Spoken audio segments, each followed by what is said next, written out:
So Nikolay's experience, in this experience I found myself in a flat of a colleague from the current passing dream. It was part of a student hostel near the marina. My colleague left me to take care his flat in order for him to go to a holiday for a couple of days, but at the same time not to tell the neighbors. It was funny that although this was supposed to be a student residence, some of the neighbors were quite old, and one particularly was very curious and nosy. I had to hide, or rather not interact with them.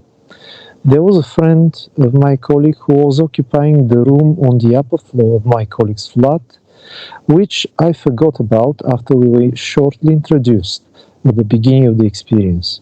Suddenly, I was given a view that my colleague crashed his motorboat outside.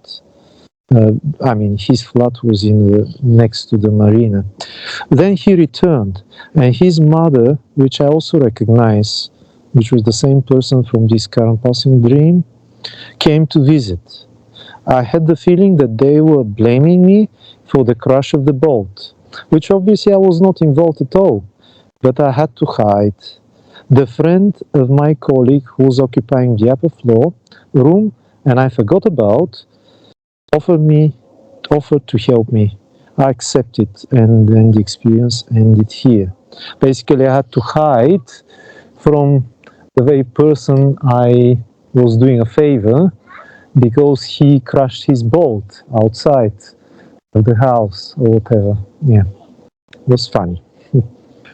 But Well, you then probably look at, the friend who was occupying the yeah. upper floor was a real guide who decided that he has to help me hiding of all these people. uh, yeah. Well, you look at the attitudes.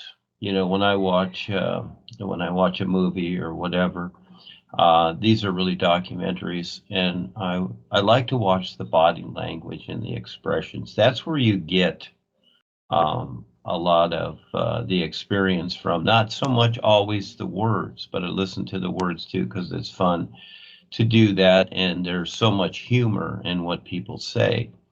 But you look at the actions of these things and the attitudes involved there, and also it's giving you an objective view as to compare to the isness life is as you recognize it. And that is you finally realize that what is the value of any of this. See, you're really looking for value. You're really looking to have something, a purpose for something.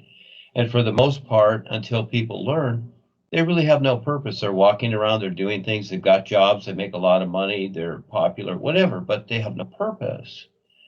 And so as we go along, and eventually, and it takes a whole heck of a lot to recognize what's real and to have a real purpose with it, and to be willing to be, real with what all life is. So in the meantime, you're getting a lot of objective views also of the attitudes people have and the so-called value they place upon things that really have no value also, you see.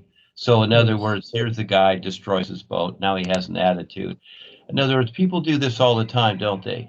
They have attitudes and then they blame others, don't they? Yeah. Yes. Mhm. Yeah. You see that? And it's all very simple, but the experience is very exaggerated, like in a movie. You know, when you watch a movie, you've got, especially action movies, you've got all this stuff going on, but there's usually one idea, and for the most part with the movie, and that is many times it's like revenge. Okay, it's just to get revenge, and in the meantime, you're destroying other people's lives, buildings, cars, whatever, you're doing all this funny stuff.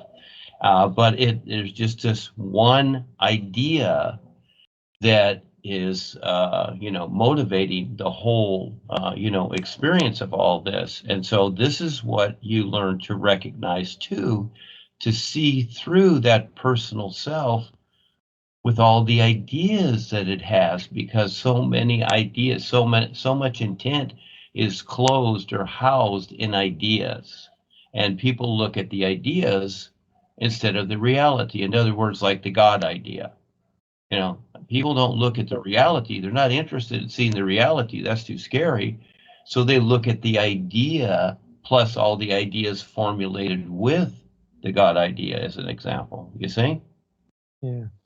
Yeah, like the word, but like the idea of belief, which there's really no such thing, it's puff of air, it relating to the God idea. So you're to have belief in a God. So you got two ideas going there, one idea referencing the other, and both of them are puffs of smoke. They mean nothing. So this is where people are walking around, and they're supposed to have faith with these two ideas. Okay, that's added too. Hope, That's the faith. thing.